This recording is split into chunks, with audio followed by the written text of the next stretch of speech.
అందరికీ praise lord. అనుదినము దేవుని వాగ్దానం. ప్రియులారా, ఈ ఉదయకాలం దేవుడు మన కోసం ఏర్పరిచిన దేవుని వాగ్దానాన్ని జ్ఞాపకం చేసుకున్నాం. మీ హృదయములను కలవరపడనీయుడి. యోహాను 14:1. యేసు ప్రభు ఈ భూలోకంలో ఉన్నప్పుడు యేసు ప్రభు చేసిన అద్భుతాలు చూశారు, ఆశ్చర్యకార్యాలు చూశారు.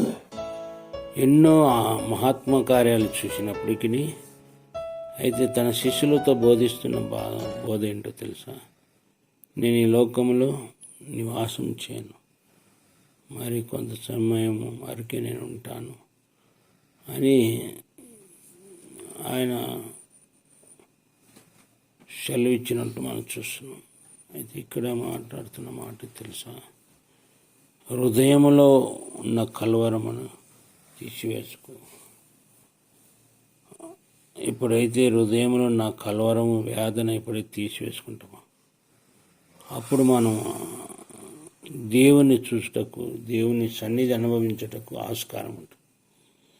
మన యొక్క హృదయంలో కలవరము, వేదన, నిట్టూర్పు, వస్త్రహీనత ఇవన్నీ మనం పెట్టుకున్నట్లయితే మరి రాత్రి వాటిని అన్నిటి తీసివేసుకొని నాలో ఉన్న కలవరాన్ని తీసి ప్రభు అని ఎప్పుడు అడుగుతావో అప్పుడు నీ కలవరము, నీ బలహీనతలన్నీ కూడా నా యేసే కొట్టివేసి ఉన్నతమైన కృపతో నింపును గాక.